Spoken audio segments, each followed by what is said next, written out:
From humble beginnings to the pinnacle of success, one man's journey proves that with determination, anything is possible. This is Catch as Catch Can with George Tinsley Sr., inspiring conversations of triumph over adversity. Here's George. Hello. Today we have with us Mr. Tony Gaskins Jr., a fine young man that I've heard a whole lot about, and I'm going to read to you his introduction here, but I think that everyone will enjoy getting to know Tony. Tony's a life coach and relationship counselor. Tony transformed his early struggles to become a celebrated author, a celebrity coach, and an international speaker who has impacted millions through his teachings on love, business, and personal development. Starting his entrepreneurial journey at age 25, he built 5 successful companies by age 31 while working with several NBA teams, speaking across continents, and authoring multiple books, including Make It Work. Tony, welcome to the show. Thank you for having me. Well, we're glad to have you. So today I want to just have you tell us about yourself.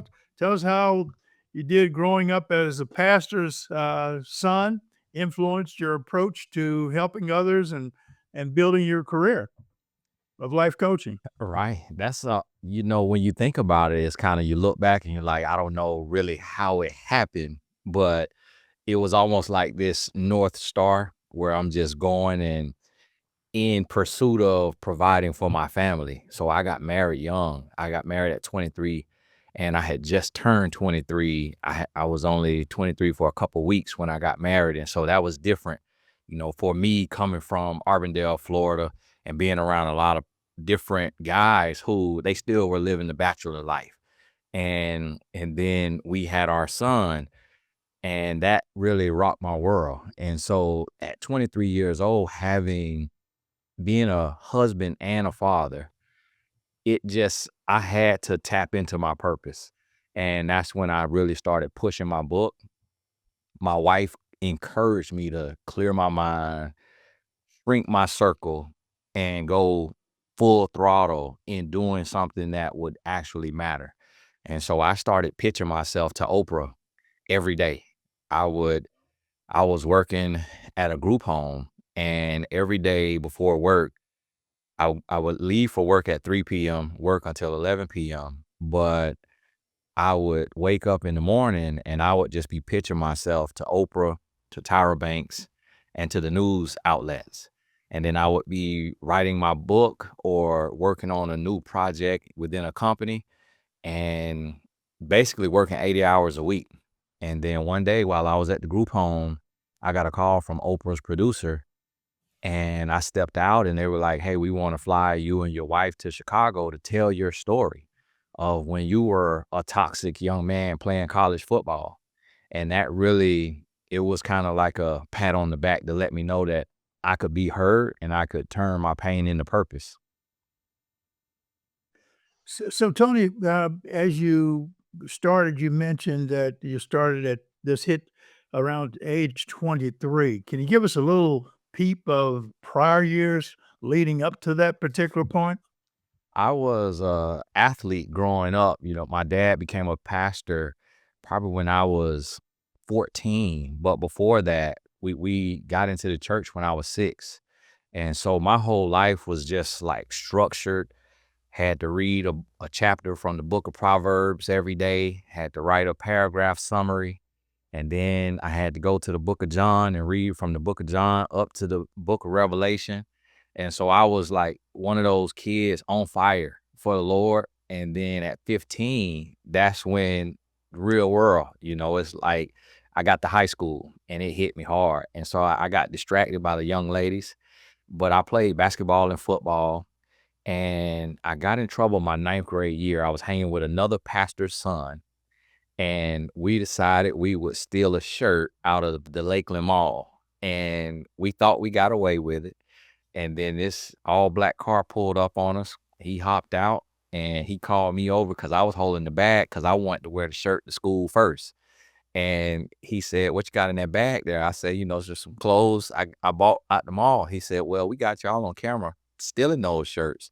And I had bought some shirt from another store, and he grabbed my wrist.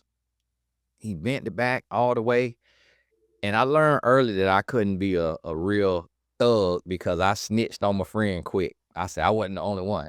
And he said, you weren't? And I said, no. And I'm like, he over there got me into it because my friend was 2 years older than me and I was following his lead. So that was the truth.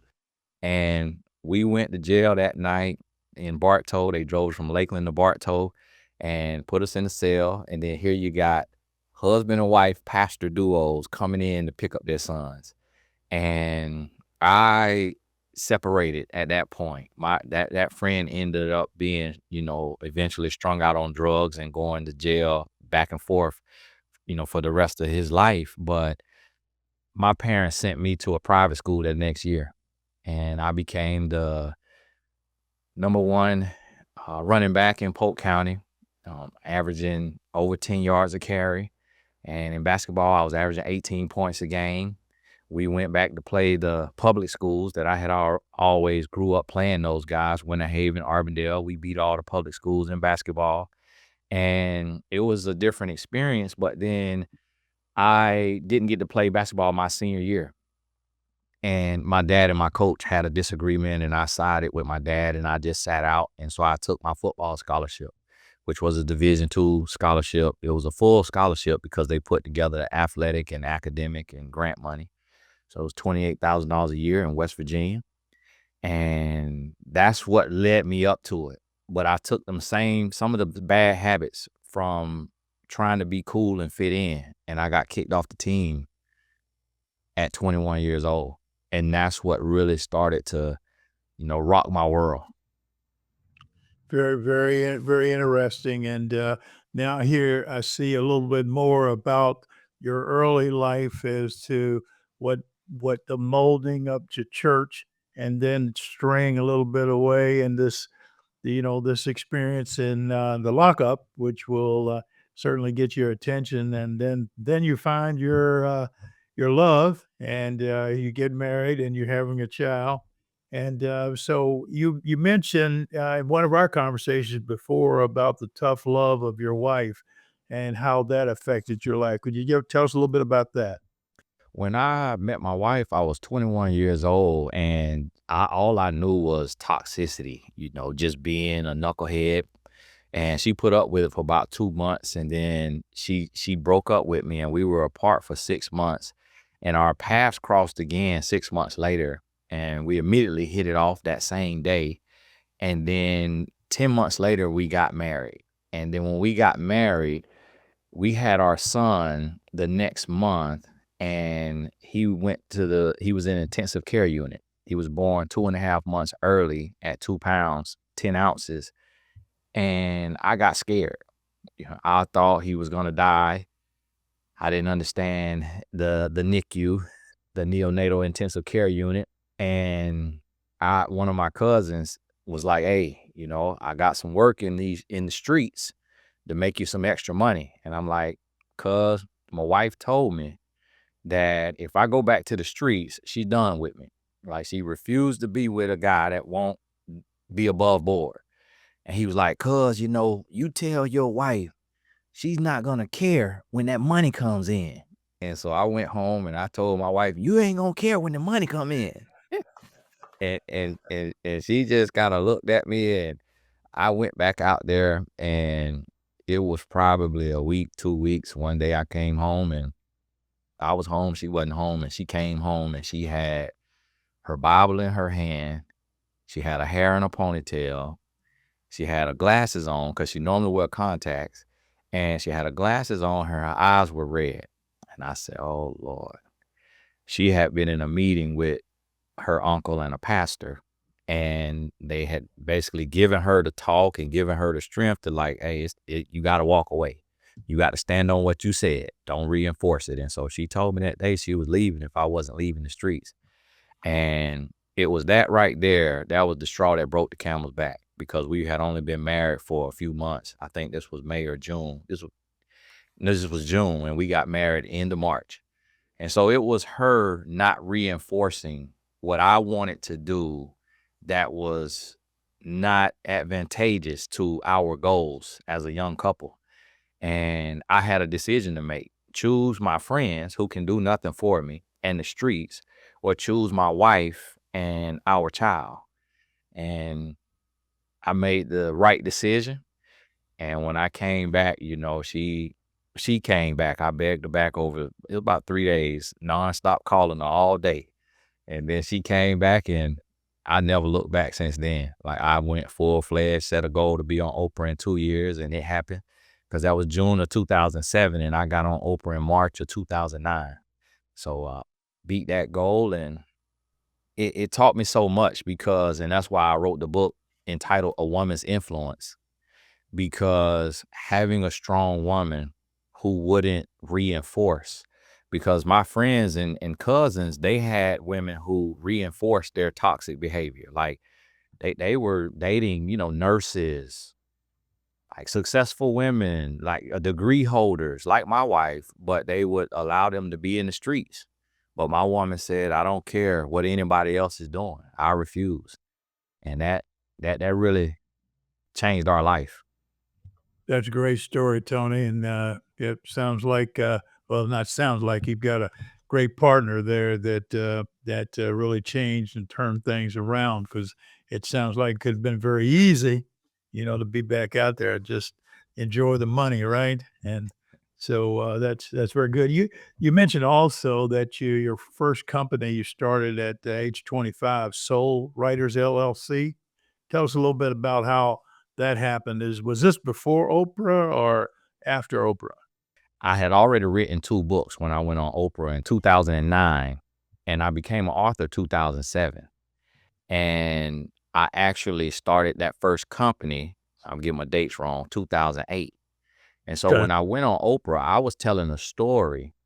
At 25 years old, I was telling a story from when I was 19 or 20 with my ex in college Right. while I was playing football. So it really kind of took my life back, and it painted a very negative picture of me. But at that time, I had already written 2 books and changed my life, and I had been married for 2 years at that time. And Oprah, she couldn't stamp me because I was a self-published author at 25 years old, and her brand. So all she could say is, Tony has dedicated his life. He's written books and dedicated his life to sharing his story. And that company, Soul Writers, was where I could ghostwrite books for others and be an author consultant. So essentially, I started stacking my gifts. So because I wrote my book alone and I published it through an internet publisher, I started helping other people with amazing stories do the same. And my first client was an NFL player, and I wrote his book and helped him publish it. And then I went on just to tell the stories of everyone that I met who wanted to publish their book. And so that's what really was the birth of Soul Writers. And then later Gaskins Productions came in 2011, and that's what took me off my day job at 27, and I retired from, I guess you would say, the corporate world at 27. Okay, that's very, very, very interesting. And in publishing, self-publishing books, uh, how long does it take for you to put these books together? For me, I write books in a week. And so Wow. it's just it's been a gift. My first book, I wrote it in a week, and my clients' books, they don't always know. I don't necessarily want them to know, but I write it in about 3 days. So I have kind of like what they call a flow state. And I write from about 8 a.m. to 11 p.m. And I take breakfast, lunch, and dinner breaks, and I write in story form, but very conversational. And so I've written books for NFL champions and Olympic gold medalists and TV executives. And I approach it with the same formula of writing in a flow state, which is, there's a movie called, I think it was Finding Forrest or something like that. It was a young guy. He was a writer, and his mentor told him, write the first version with your heart. and then write the second version with your mind. And so I kind of took that with me because his story felt like my story. And that's the way I write and produce the books. And they go on to be, 5-star rated books on Amazon or anywhere else they can get ratings. But I believe it's really just because I'm telling stories and making points. And so it's just a gift that I've been given, and I kind of stick to that formula versus stretching it out over 6 months, 12 months, and losing the flow. Yeah. Tony, when you do this as a ghostwriter, and you're the person that you're working with, the author, so to speak, what's the time frame that you work with this person? You mentioned your flow. What's your time frame in this short period of time that you work with this person? We record their entire story, Okay. which the longest it has taken is like 10 hours. And so different people do it different ways. Some people, we do it by phone. And then some people, the NFL champion, we went to a beach house, and he just kind of laid on a couch like a therapy couch and just told me his whole story over a couple of days. And then the TV executive, she did it the same way, to where we were in like a type of suite or something with her assistant, and she told me her story over a full day. And then I go to the drawing board and I get away. I typically go to like a beach house and just write, all day long. And it'll be 3 to 6 days on average. And so it doesn't take long. The WNBA champion that I wrote a book for, she needed hers in a 30-day turnaround. And the same with the Olympian, because they wanted to be able to promote it during the Olympics. So I wrote their book. We recorded it, in a few sessions, and then I wrote it within a week, and we sent it to editing. Goes through, several rounds of editing, 2-3 rounds of editing, but we do it relatively fast, and then we publish it. So that world is available, and I know you know all about that now as well, being a published author with your book, and I love it. And so I Thank see, you. I see the expertise in it. So you mentioned that you're this time frame once again. You've had several books that you are focused in on love and relationship advice. Tell me where that comes from. Was that a ghostwriting or was that actual publishing yourself? That was me. That was me publishing myself. So my space, what really blew my brand up was relationship advice. Mhm. So I had a friend growing up who, her brother, and she told me one time, she said, "Tony, you the biggest player that I ever known, and so you should write a book." And so I said, "Well, get me 10 questions from your college friends, and I'll answer them from the perspective of a college male." And so she came back with about 7 questions, and I added 3, and that was my first book. And then when I got on Twitter in 2009, 2 years later, after I went on Oprah and Tyra, my friend told me, "You should get on this thing called Twitter." So I got on Twitter, and I quickly found out how I could use it to be beneficial. So I started posting quotes all day from 7:30 a.m. I would post a quote every hour on the hour, 7:30 a.m., 8:30, 9:30, 10:30, all day long. I would just analyze my spirit, grab a lesson from the last hour, and I would post it as an original quote.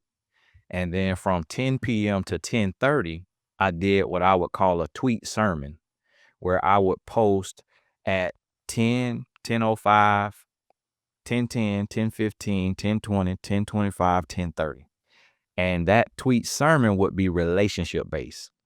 So during the day, it would be self-development and all of that. But then 10 to 10:30, it would be relationship based. And those tweets would go viral. And my tweet started being reshared by mega celebrities in the music industry. And so that blew my brand up. It took my brand from 200 followers on Twitter to hundreds of thousands. And from there, that's really how I was able to expand then to other networks and kind of carry over a few people from Twitter and then let the algorithm do what it does. And that's how I amassed over 3.5 million followers online, just sharing relationship advice for the most part. Mm. And that's across multiple social mediums or across several. Okay. Yes, Okay. the 3 or 4 major ones. I have 1.8 million on Facebook and 900,000 on Instagram, 500,000 on YouTube, and 300,000 on Twitter. Okay. Okay.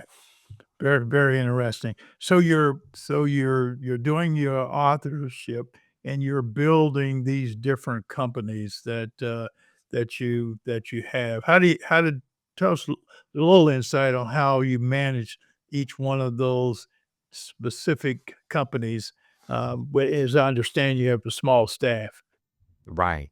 So I pretty much do all of it myself, and then I would just have Wow. consultants. I have consultants. So I don't typically share these secrets, but being that uh I Well, you don't love have to share any secrets now if you don't want to. If you want you being to that be I comfortable. no, no, no. I want people to know that, you can, because a lot of people say solo entrepreneurship isn't real. And I'm a testament that it is real. And if you want to do it your way, that you can do it. So what I would do is I create several email addresses based on the subject or the topic for that email and for those companies. And then I create a signature for each email address. And so certain email address, one of them, it may be George, and I'll make up another name, George Williams, and I'm responding as George. And then on another one is Laura, another one is Katie. And so I had a whole staff, and then I would bring in people to say, hey, you could be a virtual assistant on this account under this name. You don't even have to use your real name. And that's how I would do it. And then if they got too busy or if they weren't doing it the right way, I'll take it back over and I'll do it. And so I like to be hands on, and also because I'm dealing with tens of thousands of emails because of my audience, to where and it's very sensitive information. People will write in and they will have a lot of personal information. And so I have to be very selective with who I let into my inbox, because it's a lot of vulnerable individuals, because I'm a life coach. And so I've basically done it alone, and then I'll hire, independent contractors for the things I need. And I utilize the freelancing sites like Fiverr and Upwork to get a lot of that extra work done. But I've never had a staff on salary. I've never had anyone on W-2 or anyone, on salary of any sort, in my brand building experience. And also because my wife and children cost me everything. So Yeah. they want to spend every dime. So I had to figure it out. And I love it because I don't necessarily, at this stage of life, I don't want my brand to be bigger than me, so to speak. I'm more so about the process versus scale, because I want everything to have my fingerprint on it, which is my blueprint. And if I get too big too fast and try to be an overnight success, I run the risk of watering down my purpose and my mission. Interesting. So I want to kind of jump back a couple of notches here, but you've done well in maintaining your brand and controlling it and so forth. So there's a lot to be said about your business model. Uh, I don't think everybody can do that, you know. So, but as I think about as you go through your development.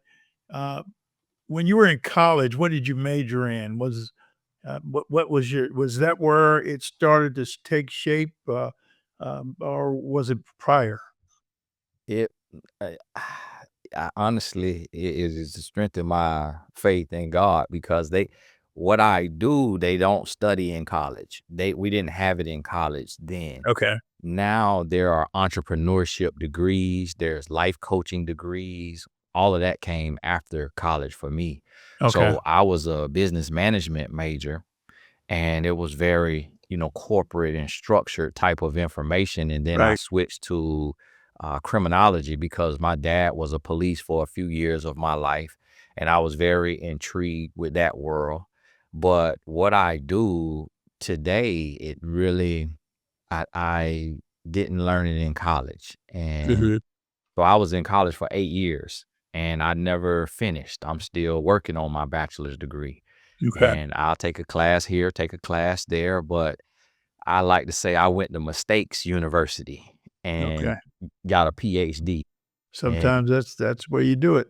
you're right. And so I did that. But now I love the fact that they have more real life applicable majors now. Because when I look at schools now, I see life coaching degrees and all of these degrees that I had never heard of when I was in college. I went to college 2002. And so it really, it just feels God breathed in the sense of like I'm doing what I'm supposed to be doing, and I still don't understand it myself. Like I sit down to go to work and create courses and videos and outlines and proposals, and I don't even understand what I'm doing. And the first time that I wrote a book, I had never read a book. And so when I sent it to the publisher, the internet publisher, they were like, well, I mean, we could tell you read a lot of books because this is already formatted and done. It's ready to go. And I said, well, I've never read a book, but I just kind of assumed this is how a book would look based on from me looking inside of a book. Because the only two books I had looked at was Martin Luther King's autobiography and Malcolm X's autobiography. And other than that, in school in Polk County in Arbondale, we weren't required to read the full book. The school system was different. And so I was venturing to do something that had to be innate. It was Mhm. Right. a gift that Yeah. I didn't fully understand. And then I heard a quote that said, readers don't write and writers don't read. And that stuck with me. I don't know who quote, who's that belongs to, but it became true because I met a guy who had read over 1,000 books, but he couldn't write a book to save his life. And me, I had read 0 books and I could write a book in a week. And it taught me a lot about just the brain Right. and that nobody knows what they're talking about and everybody's guessing. And a lot of people try to make things gospel and try to make it apply to everybody. And I realized that there's no two people with the same fingerprint. So we would be wrong to say that only readers are leaders and only learners are earners, and that there's no such thing as solo entrepreneurship. But those are the popular messages that sometimes can ostracize and alienate and marginalize certain people who maybe didn't have access to everything. And I've ventured and I've found that there's no real rhyme or reason, that we all have our own purpose and our own path, and it may not look like anybody else's, and we have to be okay with that and not feel inadequate and less than just because the messages that go viral don't fit our life. Yeah. Well, Tony, it's this is a really interesting story, and you mentioned you've only read several books.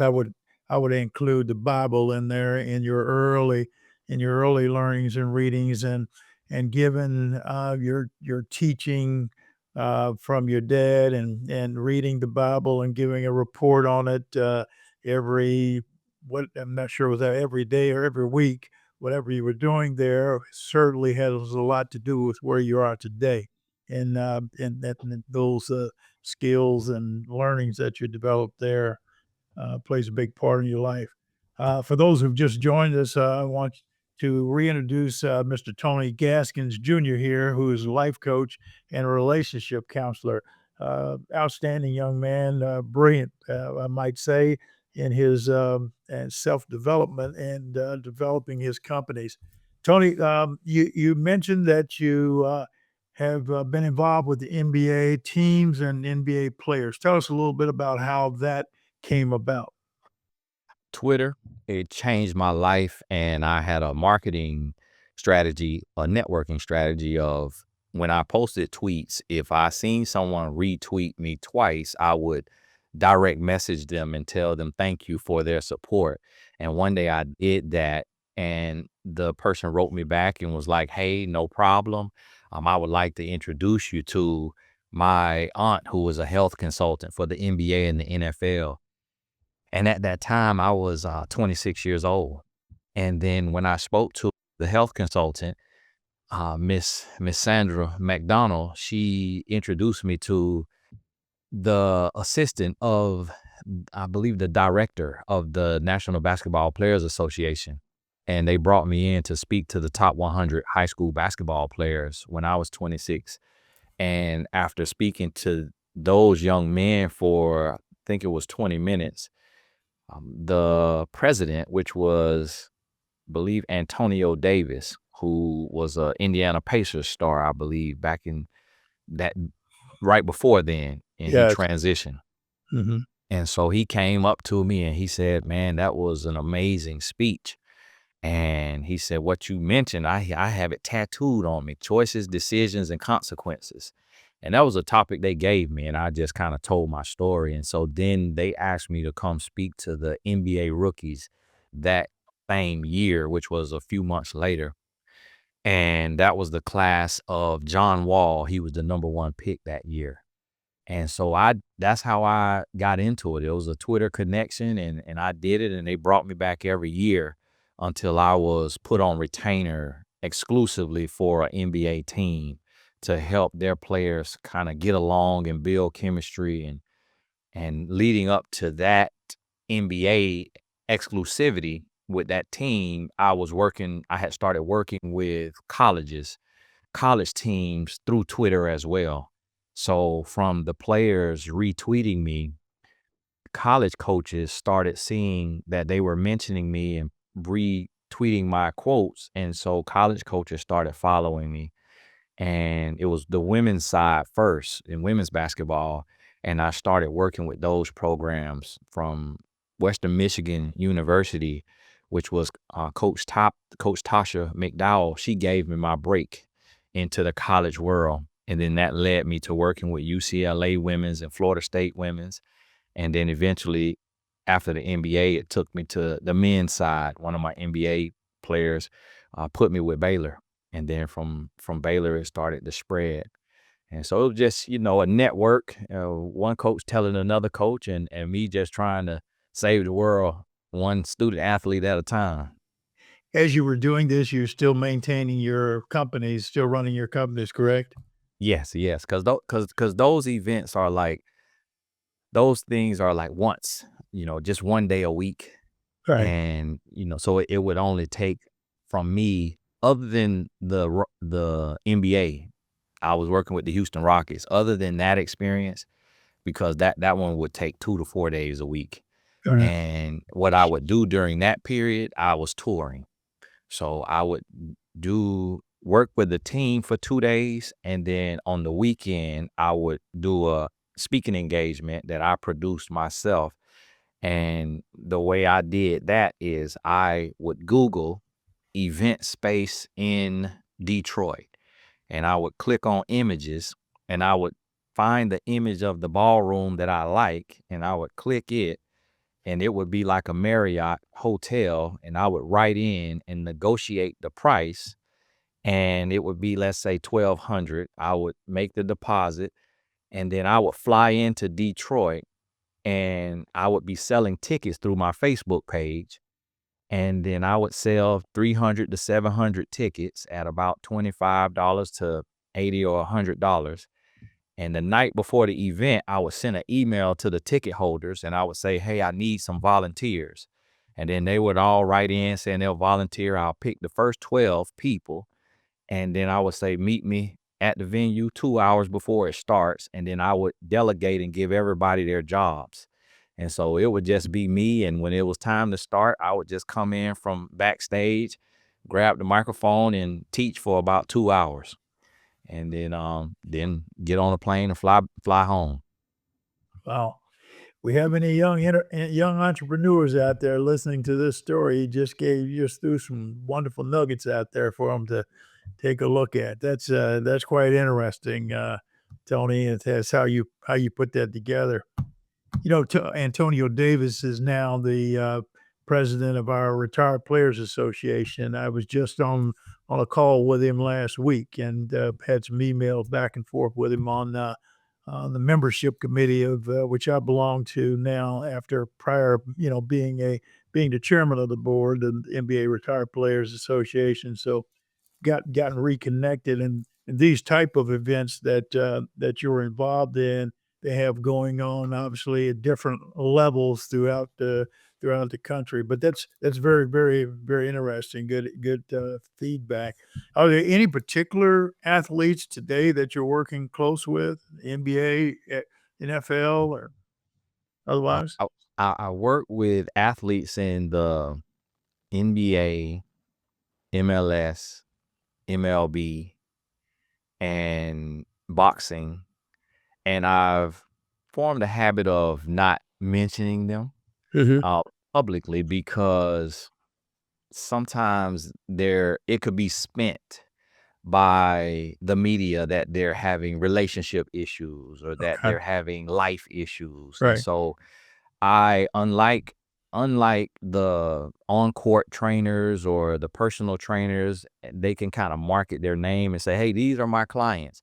For me, it's confidentiality, so I don't really get publicity off of it, or I can't, monetize it or market it just because of the intimacy of the work Right. and the privacy of it and confidentiality. So I've been doing that since 2010. With Hmm. those players, every rookie class out of the 60 players, about 30 of them would take my phone number Hmm. and they would send me a text right away so I can save their number. And sometimes it would be I would get a call midnight, 1 o'clock in the morning, 2 o'clock in the morning from a player that I did not remember his name, but he was drafted and I spoke to his rookie class, and then I would be brought in as, a mediator between him and his girlfriend, fiance, or wife to help them through that process. And then for some players, it's they started to recognize my business model and they would ask me to help them transition into being a speaker or help them become an author or help them start a business or start a nonprofit. So I like to life, love, and business. I don't want to limit myself. I believe in a balanced life in the sense of we got to learn how to do it all, and not just, only be successful in one area. So I try to help them do the same. Don't just be a successful athlete or just a successful businessman. Learn how to be a successful husband and a successful father as well.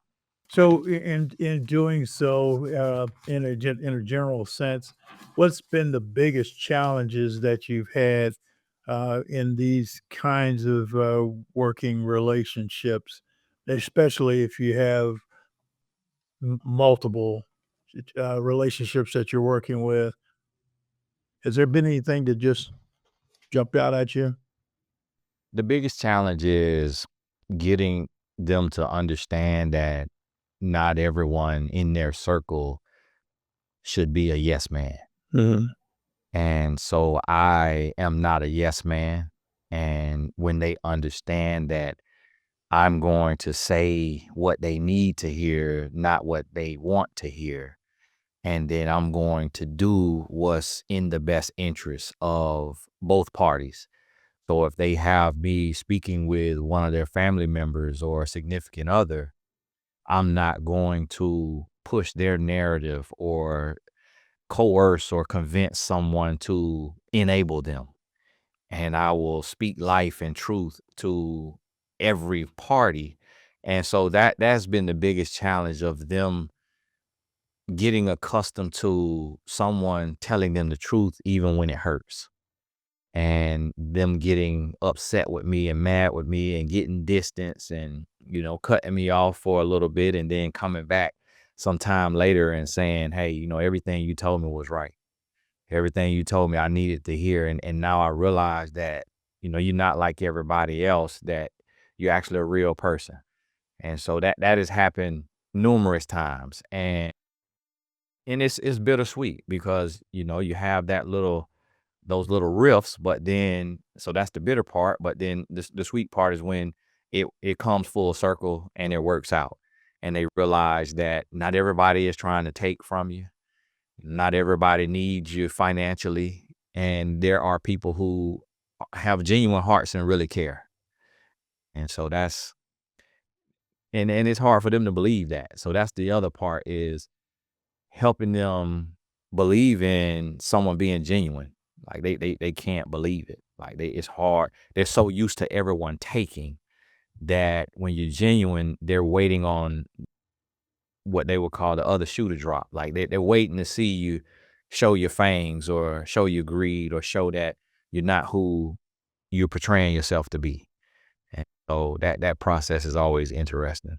I've noticed that in the today's NBA guys in particular, not that familiar with the football and some of the other sports, but closer to the NBA, that a lot of the younger guys who came in 20 years ago, who were spoiled by agents and spoiled by parents and so forth, who had lot more difficulty during tough times, during their playing days, and some wound up broke, some wound up with other serious situations. It's gotten a lot better today, and I'm assuming that a lot of that has to do with guys like yourself that are working with these guys as they come into the league, and being able to talk with the parent, the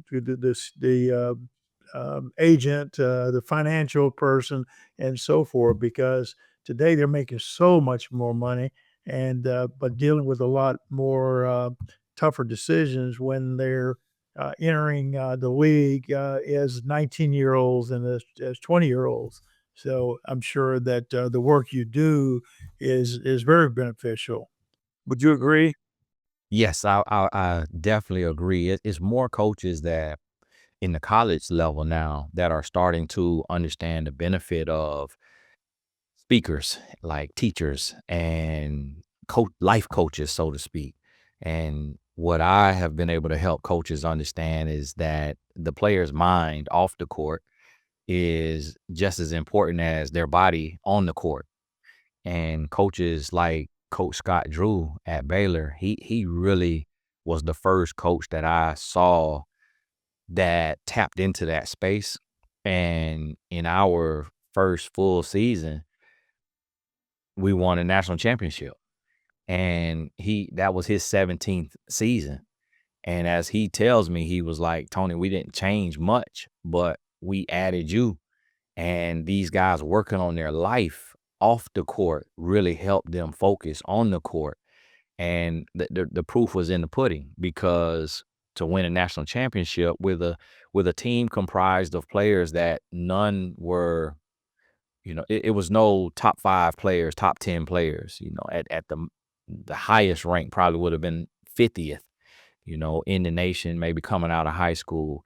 And some of the guys had transferred in from mid-major schools like Presbyterian and UNC Asheville, and to come together and win a national championship, it was a testament to their mindset and the way they lived their lives off the court.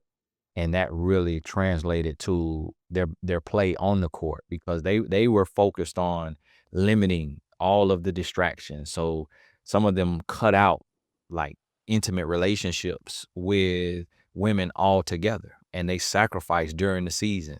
Whatever vices it was, they started going to war in the dark to control all of that. And now you have this group of young men who were not the tallest, were not the fastest, could not jump the highest, but they were the most focused, and they got to the national championship game and really put a whooping on, Gonzaga, which was a Yeah. very, very talented team. Yep. I remember And that game. and I really believe that, it was that group of guys just really buying into their coach's culture and what they were being provided as a team, as a culture, with the love and the joy, the camaraderie. And so I think movements now is like mental health is a focus. And a lot of teams are, as a team here, NBA team that reached out to me and asked me to come in and speak later this month on the 28th, and we've been talking about topics, that we should touch on. And me hearing the type of topics they want to talk about, I'm like, okay, this is a great sign. So it's definitely changing for the better. That's great. That's good. That's great. And a couple of his players are now in the league, right? Yes, yeah. I worked with them for 5 seasons in a row, and took off this season because my son is a senior in high school, and I just needed to make sure that I could be here and be the proper role model for him in this important year. But he has produced every year, one or two or three in the seasons that I've been with him, helping them as a mentor, 2, 3 players each year. So it's been pretty impressive. Okay. So, as an international speaker, how do you have to adapt your message in speaking to different cultures around the world? That's a very hard thing to do because every culture is completely different than American culture. And so, like, when I'm speaking in Johannesburg, South Africa, or Nairobi, Kenya, or even in Montreal, Canada, it's a different message. And then speaking in the islands, Trinidad and Tobago and Bahamas, and these different places that I've spoken, and then in Europe, going to different places in like London, and it's different everywhere. So I have to become in a few days immersed in the culture and learn how they do things, learn how they think, and learn the differences between their culture and American culture, and then adapt my message. So, like, for example, in Nairobi, the man, when I went to speak there, the man doesn't do anything at home. He doesn't have to wash a dish. He doesn't have to sweep a floor. He doesn't have to, he just goes to work and he goes home. And then at home, the woman takes care of everything. Whereas for me, my message is that there are no gender roles, and that a man could change a diaper, and a man could cook a meal, and a man can do the dishes if need be. And so when I went over there, I almost got in trouble. And I had to, and they were like, "Hey, no, don't change it too much. Like, we're trying to be open to this. We're trying to grow and evolve. So, that's why we brought you over here." And so that has been interesting, and there's some contention, some back and forth between me and the men that's there. But it's been a learning experience that has really opened my eyes, and I love it. I love it. It allowed me to see the world because I didn't get that education growing up. In geography class, I didn't get to learn as much as I would have liked to learn about these other places. So it's been life changing for me, and I can't wait to take my kids and really just let them get immersed, in these other cultures. We did do a 6-week tour through, Europe, and that was eye opening, being in certain places where they didn't speak English, and, but it's a lot more to see. Yeah, when I was 18, we won the national championship at Kentucky Wesleyan, and for winning the championship, we had the opportunity to travel to Europe and Africa and visit and spend time there with the different cultures in the different countries, the West Africa, and it changed my life totally when I came back in a number of different ways. This was back during the late '60s, mid to late '60s. So things were kind of in a little upheaval here, culture and so forth. So to actually visit and see what was going on. It gave me a new outlook on how to approach things back here at home, you know. So I can identify with some of that. Look, going to your book, Make It Work. Tell us a little bit about how you uh, came to put that writing together. That was my first book that I published with a big five publisher, top five publisher. I published that with Simon and Schuster. And that came about because my Facebook had gone viral and I was posting quotes. And on those quotes, I would get about 25,000 shares. And a literary agent reached out to me and she said, Tony, I've never seen anyone get 25,000 shares every post that they make. And you should, publish a book, like a traditionally published book. And so we talked about it and she wanted me to publish a business book. And because of my entrepreneurial side, when she learned about that and how I was building business as an entrepreneur, and it was very unique and creative to her how I was doing it. And she wanted me to write about that, but I wasn't ready to make that transition. And so I turned her down at the moment, and that probably was maybe 2015 or so. And then I ended up publishing a business book with the oldest publisher, John Wiley and Sons, through my friend John Gordon, who contacted me put me with John Wiley and Sons. And I published The Dream Chaser, but I didn't feel it in my spirit to really push it as hard as I should have, because my audience knew me as a relationship coach, and that entrepreneurial book, it kind of threw me off a little bit. But the next year I reached out to that agent and we circled that conversation, and I sent her an outline, and I had created an outline in 5 minutes, just on the notes on my phone, on the iPhone. And I sent it to her and said, hey, what do you think about this outline? She said, Tony, this can sell. This can sell. And I signed with her as an agent, and Latoya Smith, and she pitched it to about 12 publishing houses, and it kind of created a bidding war.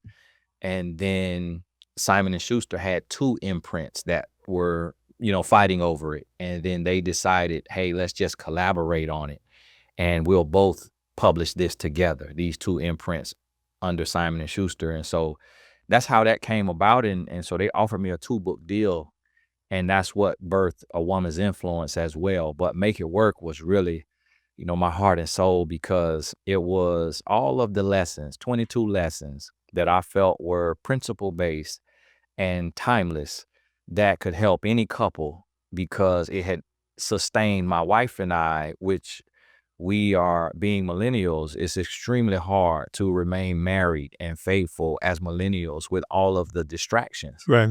and all of the social media. So for us to be able to figure it out, I felt like these lessons could help any relationship in any stage. And so that's how that came about, because my heart and soul wants to see more marriages. More so than more millionaires, I want to see more marriages. And I believe more marriages will produce more millionaires. And that's how I began to earn millions, because of my marriage.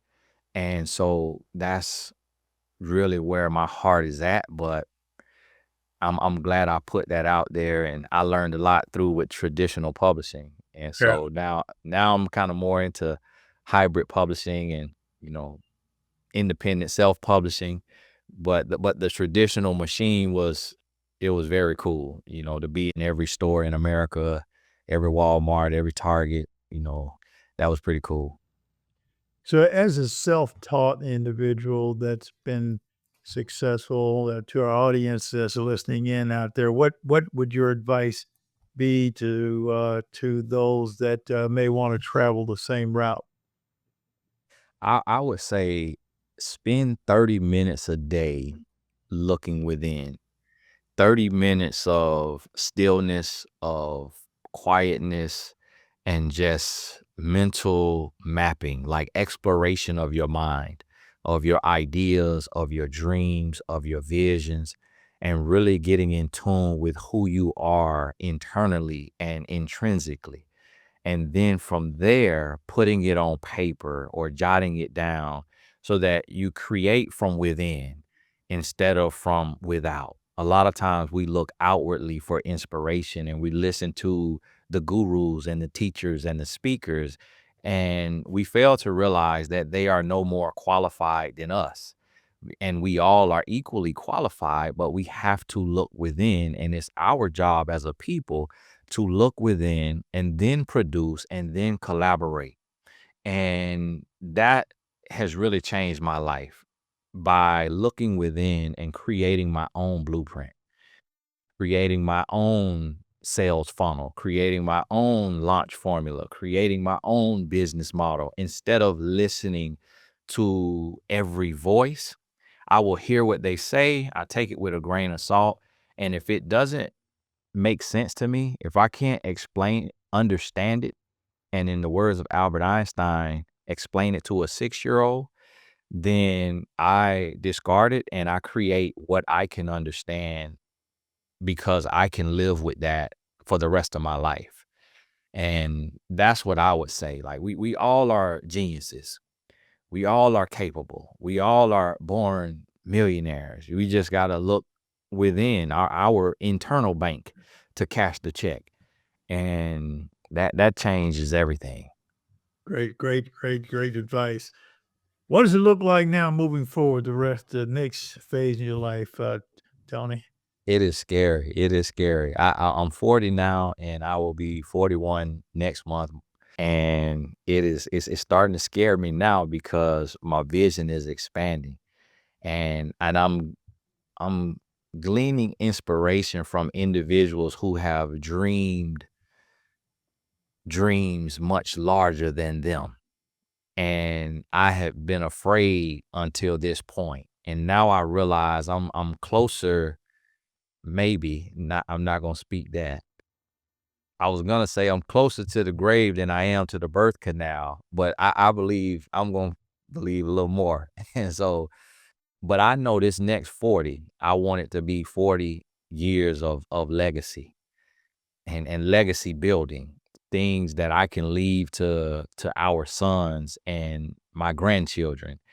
So my nonprofit organization, Tony Gaskins Family Foundation, is what I'm really pushing now. And I'm looking for land and, got a meeting with the city next week to see what resources they have as far as land or building, because I want a facility that not only I can have a basketball gym, but I can have classrooms and I can have some offices, and the youth can come and be developed from the inside out, and I can help them bridge the gap between their gifts and their purposes and their purpose, so that they can have a sense of purpose at a young age and know who they are and what they want to do, instead of just taking the traditional beaten path and it not being for them. I want them to be able to custom create based on their fingerprint what they are here to do, and identify that as early as the age of 10, so that they can set out with a relentless pursuit of pure vision, so that by the time they are our age, they already, have it figured out and they're doing the most amazing things. And I think we live so many years lost and just not having a sense of direction. Our internal compass is broken and we find out sometimes too late. And so I want to help the youth discover it earlier so that it can stop just idolizing entertainers, because it's entertainment, and they can have confidence and strength from within. So that's a big vision. And that's where now it's the team building. It's now I need the staff. Yeah. Well, Tony, you've done a wonderful job, and at the early age of 40, I think that you've got plenty of time here on Earth. God is speaking through you, and you've got some great things ahead of you. So know that you have a purpose, and know that you're well respected in in the communities that you do business in, you work in, and so it's been a pleasure to have you on the program today, and can't wait to share it with the world. So thank you and appreciate it. Awesome. Thank you so much for having me. It's been my pleasure. This has been Catch as Catch Can. Your success story is waiting to be written. What will you catch today? Go to tinsley.speaks.com for exclusive content, resources, and opportunities. Catch as Catch Can with George Tinsley Sr. is a production of Advantage Media.